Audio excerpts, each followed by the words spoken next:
Capítulo 10.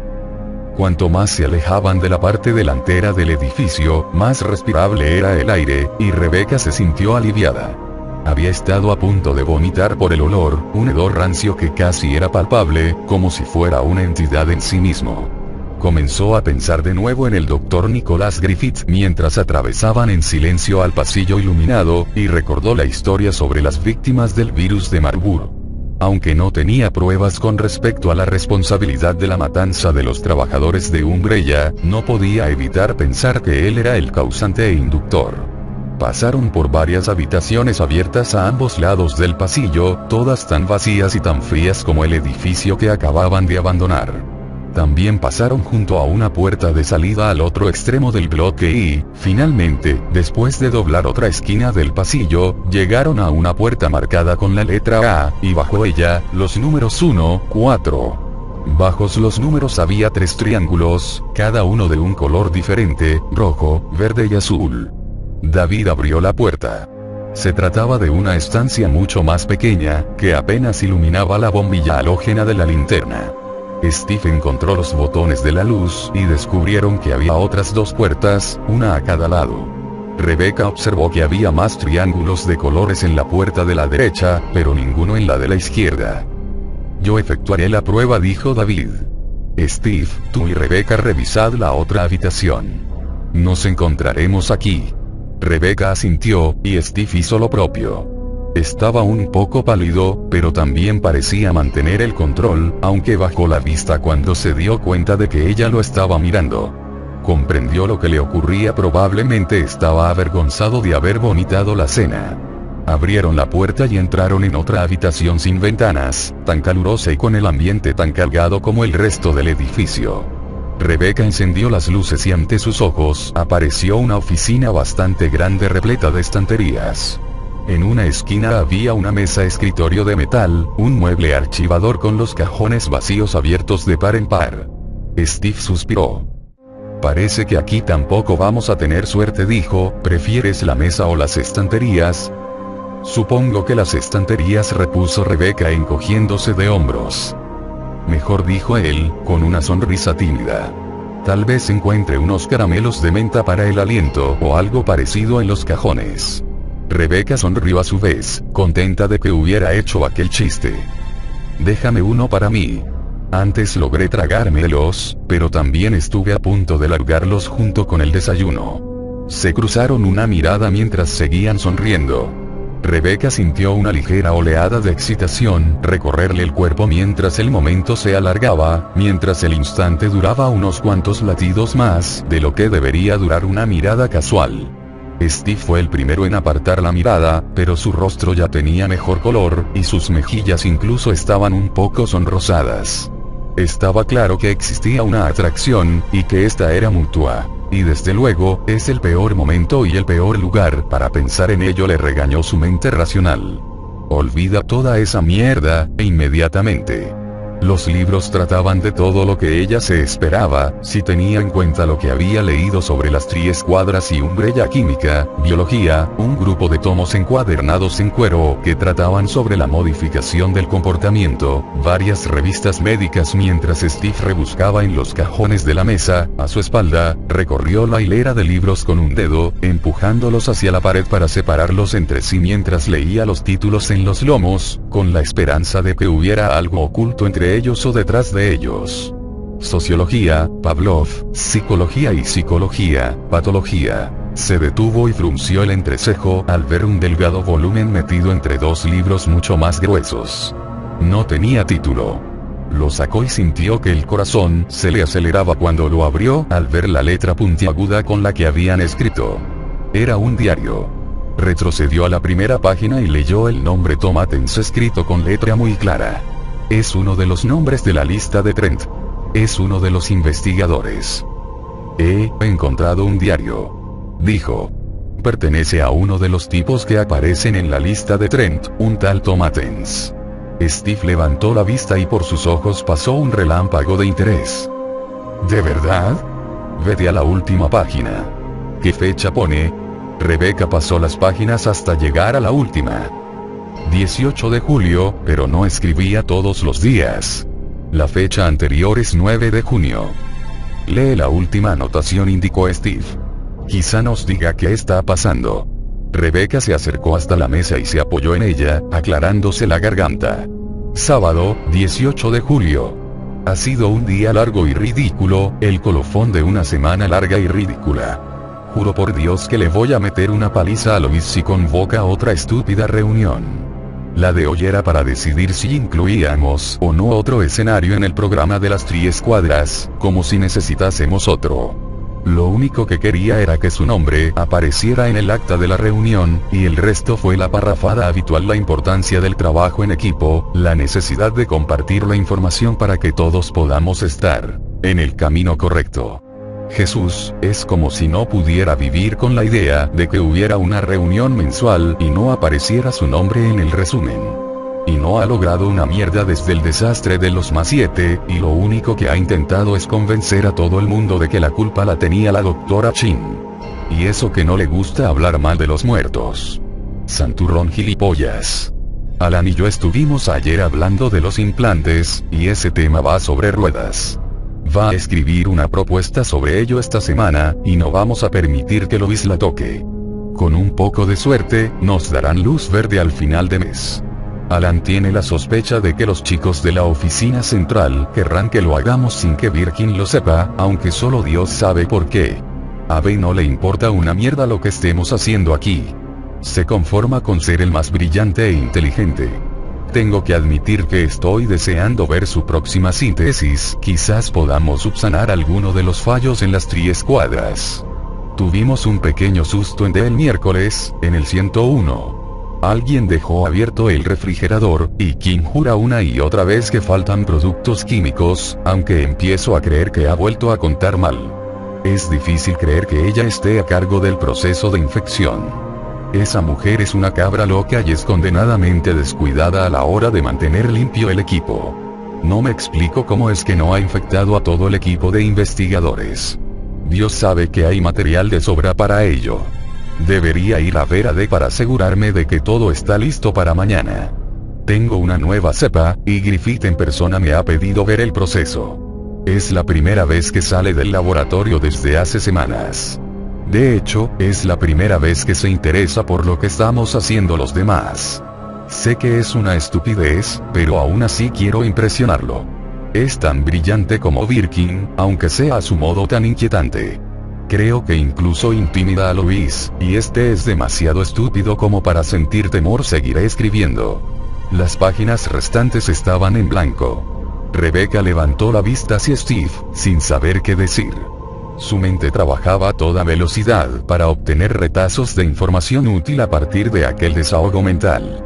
Allí había datos que le preocupaban, algo que no podía determinar con exactitud. Productos químicos que faltan. Proceso de infección. El brillante e inquietante Dr. Griffith. No tenía la menor duda de que el Dr. Griffith había matado a los demás científicos, pero no era eso lo que había hecho saltar las alarmas internas de su cerebro. Era el bloque D, dijo Steve, y en su rostro se dibujó una expresión de miedo angustiado. Si nosotros estamos en el bloque A, Karen y John están en el bloque D, donde hay suficiente virus T como para infectar a todos los trabajadores de la instalación, donde se llevaba a cabo el proceso de infección. Debemos decírselo a David, concluyó Rebecca, y Steve asintió.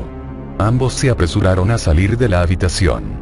Rebecca esperaba que Karen y John no encontrasen la habitación 101 y que, si lo hacían, no tocaran nada que pudiera hacerles daño.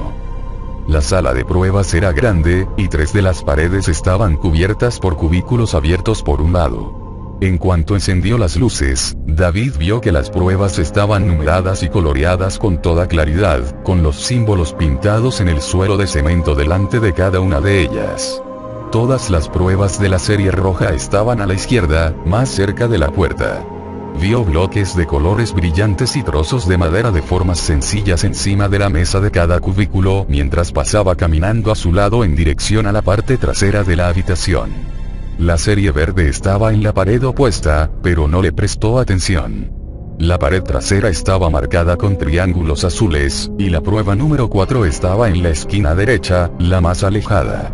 Mientras se acercaba a la parte posterior de la estancia, oyó un ligero zumbido de energía procedente de la zona de las pruebas azules. Había un pequeño ordenador en la mesa de la prueba número 2, y un teclado y unos audífonos en la prueba 3. Como había prometido el texto de Trent, la serie estaba activada, aunque no sabía a qué estaban conectadas. No tengo ni idea ni me importa. En cuanto haya resuelto estos pequeños acertijos, encontraremos lo que hayan escondido para nosotros y nos marcharemos de aquí. Nos alejaremos de este cementerio. No veo la hora de hacerlo.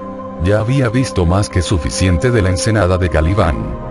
Los cadáveres de la entrada ya habían sido bastante ominosos, pero eran los pensamientos que habían provocado lo que le preocupaba, lo que le hacía sentirse tan ansioso de salir de allí con su equipo. Las triescuadras eran letales y peligrosas, el monstruo en las aguas de la ensenada había sido algo horrible, pero, en cierto modo, en aquellas instalaciones acechaba un monstruo completamente distinto, uno que había matado a los de su propia especie, y que luego los había amontonado como leña en un rincón. Aquel tipo de locura lo atemorizaba mucho más que la codicia inmoral de un Breya, y sentía pánico por lo que una persona como aquella le haría a un grupo de soldados que intentaban detenerlo.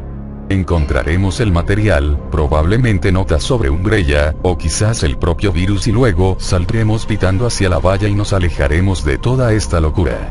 Que los federales unos se encarguen del resto. Si son inteligentes, volarán en 1000 pedazos este lugar y reunirán las pistas a partir de las cenizas. Se detuvo delante del último cubículo y volvió a concentrarse en lo que tenía que hacer. No estaba seguro de lo que vería, pero el despliegue de la prueba número 4 le sorprendió. Había una mesa y una silla, de un seco metal de color gris. Encima de la mesa había un bloc de hojas de papel, un lápiz y un juego de ajedrez barato, con todas las piezas colocadas.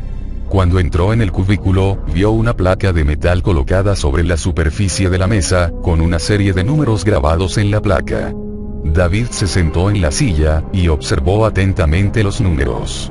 9, 22, 3, 14, 26, 9, 24, 26, 2245, 15, 6, 20, 26, 9, 1. Se refiere a los agentes del FBI.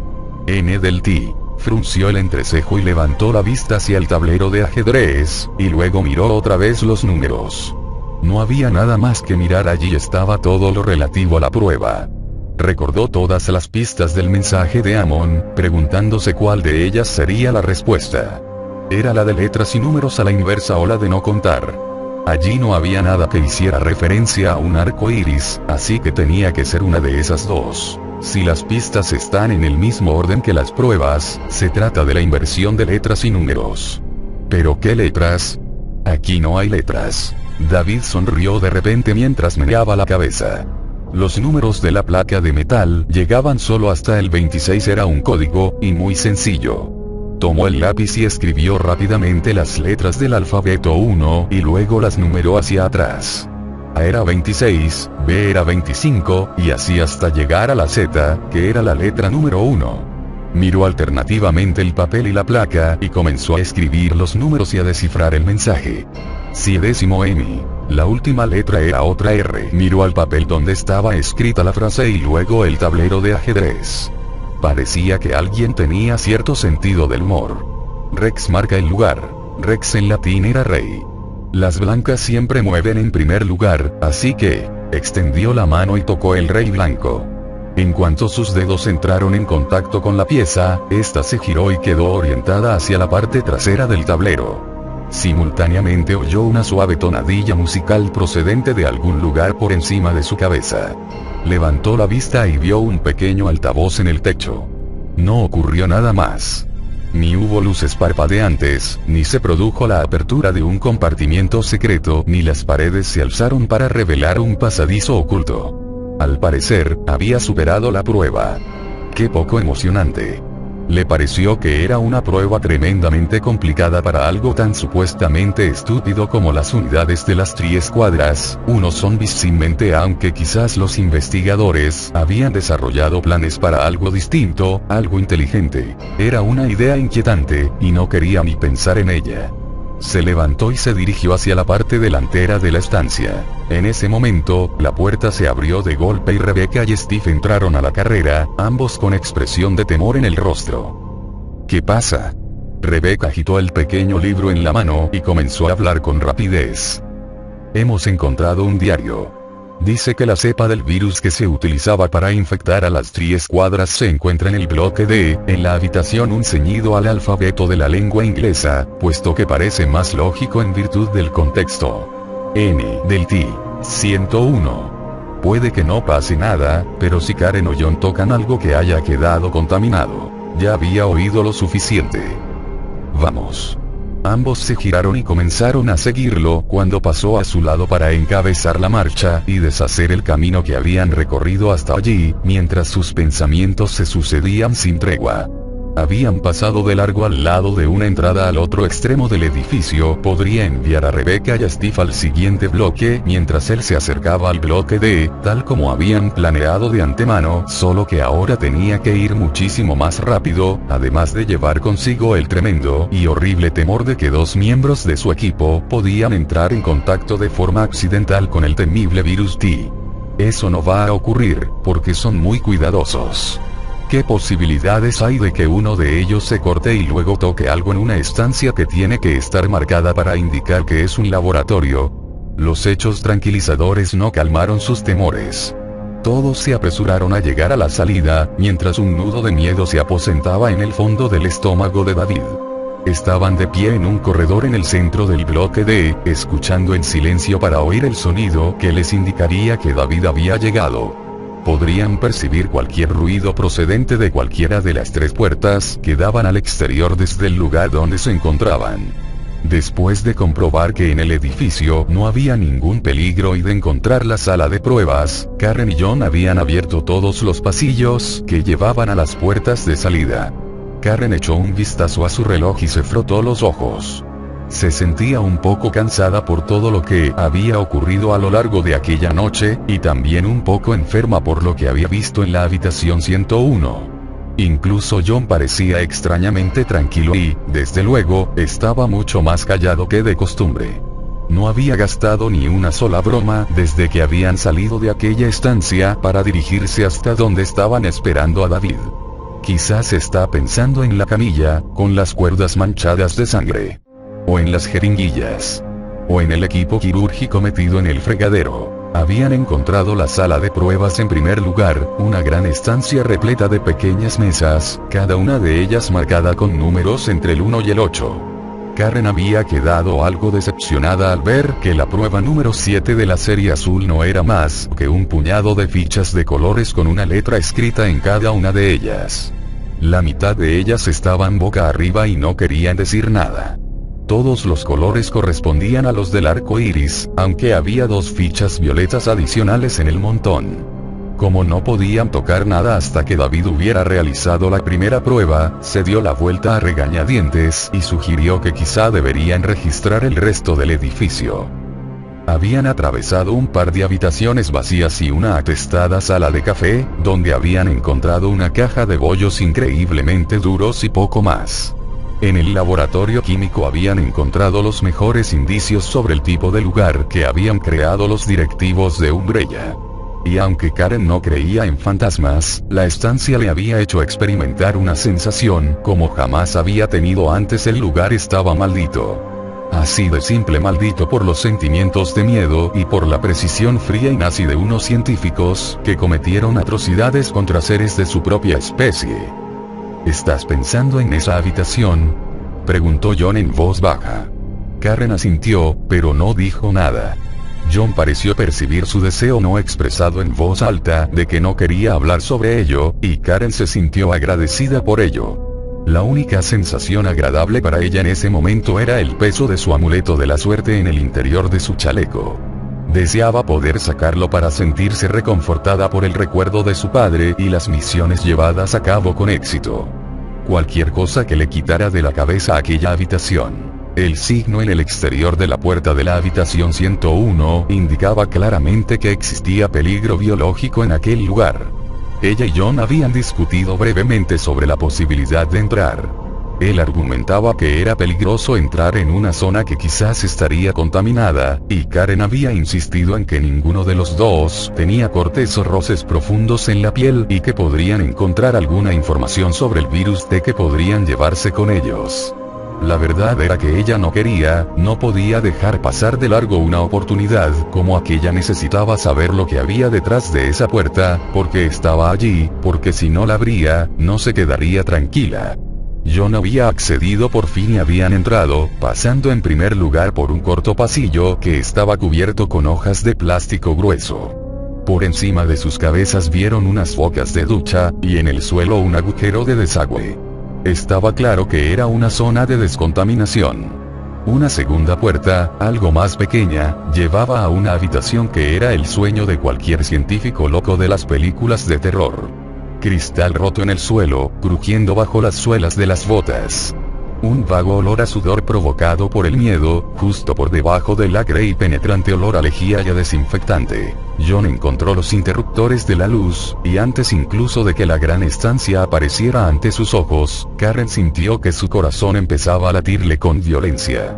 Una tensión siniestra llenaba la atmósfera del lugar, como un presagio que irradiara de las mismas paredes.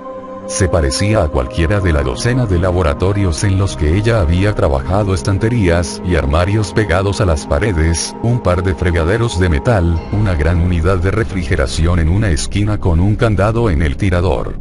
Y en cierto modo, eso era lo peor, que el ambiente le fuese tan familiar, un lugar en el que ella siempre se había sentido a gusto. Las pocas diferencias eran tremendas. La estancia estaba centrada alrededor de una mesa de autopsia de acero inoxidable con ataduras en las esquinas. Y había otras dos camillas al lado de la mesa, equipadas de la misma manera. Mientras se acercaba a una de ellas, vio unas manchas oscuras y secas en cada uno de sus extremos. La fina tela de la camilla estaba empapada con la sangre procedente de los sitios donde se encontrarían las muñecas y los tobillos de una persona. En la parte trasera de la habitación había una jaula del tamaño de un retrete. Las gruesas barras rodeaban un pequeño banco sin acolchar. A su lado había unas cuantas varas apoyadas en la pared, cada una de 1 metro aproximadamente, con agujas hipodérmicas en la punta. Eran el tipo de instrumento utilizado en los zoológicos para drogar a los animales salvajes, que permitía a la persona encargada de hacerlo no ponerse al alcance de sus garras. Karen miró de nuevo la camilla y tocó ligeramente la costra de sangre seca, preguntándose qué clase de persona participaría voluntariamente como investigador en un experimento de ese tipo. La mancha de sangre era vieja y polvorienta, y su mente se llenó con las imágenes de lo que tenían que haber soportado las víctimas, a la espera en el interior de la jaula, quizás observando como un loco de manos enguantadas inyectaba un virus tóxico y mutante en un ser humano indefenso. Era un mal lugar, un lugar repleto de hechos malvados. Ambos lo habían sentido, ambos se habían visto afectados emocionalmente al darse cuenta de lo que había pasado en aquel sitio. A Karen comenzó a escocerle el ojo derecho. Aquello la distrajo de los terribles recuerdos y la volvió de regreso al presente. Se lo frotó, y luego miró de nuevo su reloj. Solo habían pasado 20 minutos desde que el equipo se había separado, aunque parecía que había pasado mucho más tiempo. Oyó el ruido de una puerta que se abría, seguido por un grito de David que resonó por el pasillo. Había entrado por la puerta que daba al oeste. Karen, John. John le sonrió a Karen, y ella le devolvió la sonrisa, sintiendo una oleada de alivio. David estaba bien. Aquí. Sigue andando. Respondió John, gira a la derecha en el cruce de pasillos. El eco de sus pasos apresurados llegó hasta ellos a través del pasillo. Segundos después, apareció por la esquina y siguió trotando hacia ellos, con el rostro congestionado por la preocupación. ¿Va todo? Comenzó a preguntar Karen, pero David la interrumpió. ¿Habéis encontrado el laboratorio? ¿La habitación 101? John frunció el entrecejo y su sonrisa desapareció. Sí, está por donde tú has venido. ¿Habéis tocado algo? ¿Tenéis algún corte o alguna pequeña herida que pueda haber entrado en contacto con cualquier cosa? Sus rostros dejaron traslucir la confusión que sentían. David habló con rapidez, mirando a uno y a otro de forma alternativa. Hemos encontrado un diario, y en él dice que en ese laboratorio es donde se infectaba a los miembros de las Tri-Escuadras. Vaya, no me jodas. John volvió a sonreír. Lo adivinamos en cuanto pasamos 2 segundos en esa habitación. Ni un rasguño, repuso Karen, poniendo en alto sus 2 manos. David dejó escapar una profunda exhalación, y sus hombros se relajaron. Gracias a Dios. Tenía un presentimiento horrible mientras venía hacia aquí. Hemos encontrado a los investigadores en el bloque A. Amon tenía razón, los ha matado a todos. Y ese misterioso él ya tiene nombre. Rebecca está bastante segura de que se trata de Nicholas Griffith. Reconoció su nombre en la lista de Trent, y el muchacho tiene un historial bastante macabro. Ya os lo contará cuando nos reagrupemos. Meneó la cabeza, y una ligera sonrisa apareció en sus labios. Yo supongo que dejé que mi imaginación se desbocara por un momento. La sonrisa de John se hizo aún más amplia. Demonios, David, no sabía que te preocupáramos tanto. O que pensaras que somos tan estúpidos como para pincharnos con agujas sucias en un sitio como este. David soltó una pequeña risa. Por favor, acepta mis más sinceras disculpas. ¿Dónde están Rebecca y Steve?, preguntó Karen. En estos momentos, probablemente se encuentren en la siguiente área. Vi que llegaban sanos y salvos al bloque B antes de venir aquí. ¿Habéis encontrado la prueba número 7? Por aquí, repuso John, y comenzó a contarle el encuentro que habían tenido con las 2 Tri-Escuadras mientras se acercaban a la sala de pruebas. Karen los siguió, frotándose con más fuerza el ojo para quitarse de encima el molesto picor. Probablemente se lo había irritado aún más al frotárselo, porque parecía estar peor. Y para colmo de males, sentía que iba a tener un dolor de cabeza. Se frotó el ojo de nuevo, suspirando para sus adentros por el momento tan oportuno para ponerse enferma. Nunca tenía dolores de cabeza excepto cuando estaba a punto de caer enferma. El chapuzón en el frío océano debía de haberla preparado para un lindo resfriado, y por el creciente palpitar del dolor de cabeza, sería uno de los grandes. Disculpen la tardanza, pero aquí seguimos y terminaremos todos los libros de Resident. De igual forma seguiremos con material de zombies, y videojuegos de este tipo en libro como Silent Hill y Gears of War. Este es un canal pequeño en YouTube y no monetizamos. Los videos con anuncios son porque nos obligaron por las músicas que usamos. Espero les guste este trabajo aunque es con lo que ando, pues mi voz es gangosa XD. Si de alguna manera gustan invitarnos un refresco porque les nazca, son bienvenidas a las donaciones de 21 pesos mexicanos en tiendas Electra. El número de cuenta lo pueden pedir en la página de Facebook. No pedimos nada obligatorio, es por si gustan invitarnos un refresco de vez en cuando. Aún sin eso aquí seguiremos subiendo los audiolibros. Gracias y buen día, tarde, noche o madrugada.